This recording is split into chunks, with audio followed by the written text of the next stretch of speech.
আপোনালোক সকলোকে স্বাগতম জনাইছো জানো আহক ইউটিউব চেনেলৰ এটা নতুন ভিডিঅ'লৈ। আজি এই ভিডিঅ'টোত আলোচনা কৰিম অৰুণোদয় 3.0 বিষয়ে। কেতিয়াৰ পৰা আপোনালোকে আবেদন কৰিব পাৰিব, লগতে অৰুণোদয় 3.0 আবেদন কৰিবলৈ আপোনালোকৰ ডকুমেণ্ট কি লাগিব আৰু এই আবেদন পত্ৰসমূহ আপোনালোকে ক'ত লাভ কৰিব, এই সকলোবোৰ আলোচনা কৰিম এই ভিডিঅ'টোৰ দ্বাৰা। যদি ভিডিঅ'টো ভাল লাগে সকলোৱে লাইক এটা কৰি দিব। অসমৰ মুখ্যমন্ত্ৰী হিমন্ত বিশ্ব শৰ্মা ছাৰে ঘোষণা কৰিলে যে ছেপ্টেম্বৰ মাহৰ পৰা অৰুণোদয় 3.0 কাৰণে আবেদন পত্ৰসমূহ মুকলি কৰি দিব। লগতে আগৰে পৰা যিসকলে অৰুণোদয় পইচা পাই আহিছে সেইসকলেও অৰুণোদয় 3ত আবেদন কৰিব লাগিব। লগতে যোনসকলে এতিয়ালৈকে অৰুণোদয় আবেদন কৰা নাই সেইসকলে নতুনকৈ অৰুণোদয় 3.0ত আবেদন কৰিব পাৰিব। ইয়াতো কিছুমান কোনসকলে অৰুণোদয় 3ত আবেদন কৰিব পাৰিব, যোনবিলাকৰ ঘৰত 2 লাখৰ তলত বছৰেকত 2 লাখৰ তলত ইনকম সেইসকলে অৰুণোদয় আবেদন কৰিব পাৰিব। আৰু আপোনালোকৰ যোন গাঁৱৰ মাটি 15 বিঘা তলত হ'ব লাগিব সেইসকলে আবেদন কৰিব পাৰিব। আৰু যোনজনে আবেদন কৰিব বিচাৰে আবেদন কৰিব সেই মহিলাগৰাকীৰ বয়স 35 বছৰ ওপৰত হ'ব লাগিব, সেইসকলে আবেদন কৰিব পাৰিব। লগতে এইবাৰ ৰেচন কাৰ্ডৰ কিন্তু আপোনালোকৰ থাকিব লাগিব। ৰেচন কাৰ্ড থাকিলেহে আপোনালোকে অৰুণোদয়ত আবেদন কৰিব পাৰিব। এতিয়া আপোনালোকৰ ডকুমেণ্ট কি লাগিব, আপোনালোকে ইয়াত দেখিবলৈ পাইছে ডকুমেণ্ট লাগিব। 1 নম্বৰতে লাগিব আধাৰ কাৰ্ড লাগিব, আপোনালোকৰ আধাৰ কাৰ্ড লাগিব। 2 নম্বৰত পান কাৰ্ড লাগিব। 3 নম্বৰত ডমেচিয়েল অফ আছাম। 4 নম্বৰ বেংক একাউণ্ট। 5 নম্বৰ বেংক পাছবুক। 6 নম্বৰ 2 কপি ফটো লাগিব।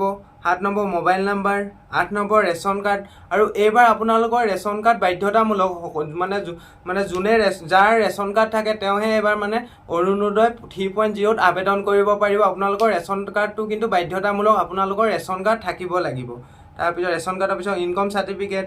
10 নম্বৰতে self declaration form, identity card, voter ID, age proof.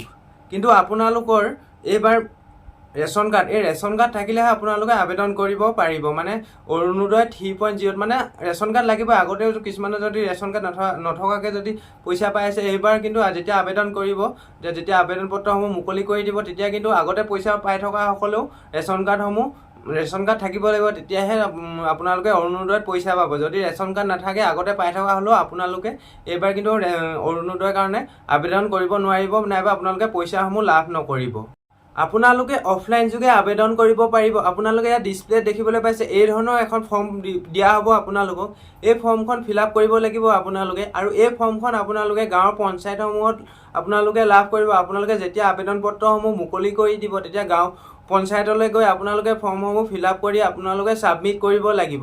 যদি আপোনালোকক ফৰ্মসমূহ কিদৰে ফিল আপ কৰিব লাগে আপোনালোকে কমেণ্ট কৰি দিবা, মই তেতিয়া ধুনীয়াকৈ এই ফৰ্মবোৰ কিদৰে ফিল আপ কৰিব এটা ধুনীয়াকৈ ভিডিঅ' বনাই দিম। আপোনালোকে যেতিয়া আবেদন পত্ৰ মুকলি কৰি দিব তাৰ এদিন বা দুদিনৰ আগত আপোনালোকক ধুনীয়াকৈ বনাই দিম, কিদৰে ফিল আপ কৰিব পাৰিব A to Z আপোনালোকক ভিডিঅ' বনাই দিম। আপোনালোকে কমেণ্ট কৰিব, তেতিয়া মই আপোনালোকক ধুনীয়াকৈ ভিডিঅ'ৰ দ্বাৰা আপোনালোকক বুজাই দিবলৈ চেষ্টা কৰিম।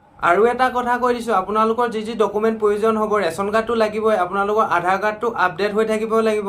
যদি এতিয়ালৈকে আধাৰ কাৰ্ডটো আপডেট কৰা নাই আপোনালোকে ফ্ৰীকৈ আপডেট কৰি ল'ব পাৰিব। 2 মিনিট সময় লাগিব। এই ভিডিঅ'টো চাই ল'বা, মই এই ভিডিঅ'টো ডিছক্ৰিপশ্যনত লিংকটো দি দিছোঁ। আপোনালোকে ডিছক্ৰিপশ্যনত গৈ আপোনালোকৰ আধাৰ কাৰ্ডসমূহ কিদৰে আপডেট কৰিব ধুনীয়াকৈ ইয়াত বুজাই দিছোঁ আপোনালোকৰ 2 মিনিট সময় লাগিব। 2 মিনিটত আপোনালোকৰ আধাৰ কাৰ্ডটো আপডেট হৈ যাব। আপোনালোকৰ ডিছক্ৰিপশ্যনত মই ভিডিঅ'টোৰ লিংক দি দিছোঁ, আপোনালোকে ডিছক্ৰিপশ্যনত গৈ এই ভিডিঅ'টো চাই ল'ব। আজিৰ ভিডিঅ'টো ইমানেই। যদি ভিডিঅ'টোত এতিয়ালৈকে লাইক কৰা নাই সকলোৱে লাইক এটা কৰি দিব। লগতে জানিব পৰা মতে 15 ছেপ্টেম্বৰৰ পৰা অৰুণোদয় 3.0 প্ৰপত্ৰসমূহ বিতৰণ কৰিব, আপোনালোকে আবেদন কৰিব পাৰিব। লগতে যদি আবেদন পত্ৰ ভিডিঅ' লাগে কিদৰে ফৰ্মখন ফিল আপ কৰিব, তেন্তে আপোনালোকে কমেণ্ট কৰি দিব। যেতিয়া আবেদন হ'ব তাৰ এদিন বা দুদিনৰ আগত আপোনালোকক A to Z আপোনালোকে ফৰ্মখন কিদৰে ফিল আপ কৰিব মই ভিডিঅ'ৰ দ্বাৰা আপোনালোকক বুজাই দিবলৈ চেষ্টা কৰিম।